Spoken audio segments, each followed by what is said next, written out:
Polisi Israel kembali menyerang warga Palestina yang merayakan kemenangan mereka di kompleks Masjid Al-Aqsa, Yerusalem, setelah Israel menyatakan gencatan senjata pada Jumat dini hari tadi. Sebuah sumber menyebutkan, warga Palestina terlibat bentrokan dengan polisi Israel di lokasi kejadian. Melansir republika.co.id, juru bicara polisi Israel, Miki Rosenfeld, menuduh petugas menjadi sasaran warga Palestina yang melempar batu dan memulai kerusuhan tersebut. Akhirnya, di kompleks Masjid Al-Aqsa, polisi Israel melemparkan granat ke sekelompok warga Palestina yang berbaris. Sejumlah wartawan internasional melaporkan bahwa saat ini bentrokan sengit antara tentara Israel dengan warga Palestina masih sedang terjadi di lokasi kejadian. Bentrokan ini terjadi tidak lama setelah Israel dan kelompok di jalur Gaza, termasuk Hamas, menyepakati gencatan senjata usai saling serang selama 11 hari belakangan hingga menewaskan ratusan warga, baik di Palestina maupun di Israel. Hamas menyatakan bahwa salah satu persyaratan gencatan senjata itu adalah jaminan keamanan di kompleks Masjid Al-Aqsa.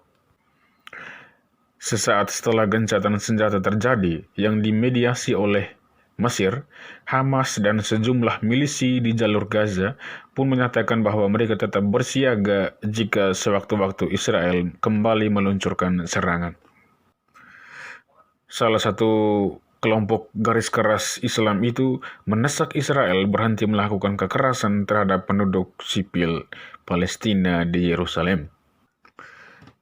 Kabinet Israel membenarkan bahwa sudah dikeluarkan keputusan untuk menyetujui gencatan senjata dengan Hamas yang mulai berlaku pada hari ini dan merupakan untuk pertama kalinya dalam beberapa hari terakhir tidak dibunyikan lagi sirene peringatan tembakan roket dari Hamas, pertanda bahwa gencatan senjata mulai berlaku.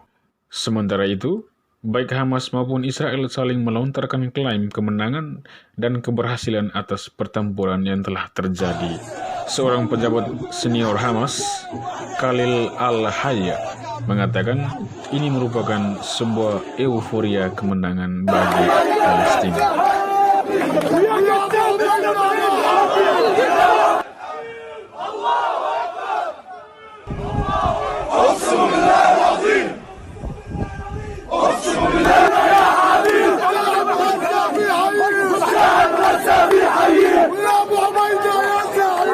Sedangkan bagi Israel dalam pernyataannya mengatakan kampanye udaranya telah membuat pencapaian yang belum pernah terjadi di Gaza, wilayah yang diblokade Israel sejak 2007 atau sejak dipimpin oleh Hamas. Adapun setelah bentrokan selama 11 hari terakhir, setidaknya 232 warga Palestina yang berada di jalur Gaza tewas, sementara di pihak Israel sebanyak 12 orang dinyatakan juga tewas.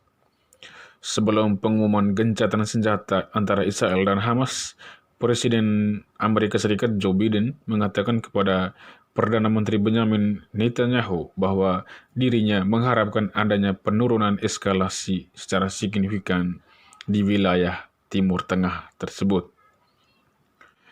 Dalam perkembangan terkait, Sekjen PBB Antonio Guterres mengatakan pihak-pihak yang bertikai terikat dengan hukum internasional. Karena itu dalam peperangan ini, kedua pihak harus memperhatikan keamanan dan keselamatan warga sipil.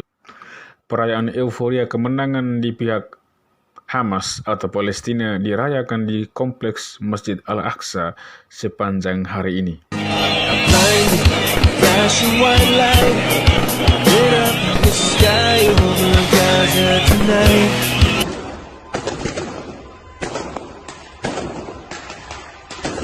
Sementara itu, tentara dan polisi Israel bersiaga di sepanjang kompleks Masjid Al-Aqsa untuk memantau pergerakan kelompok pendukung Hamas di Yerusalem.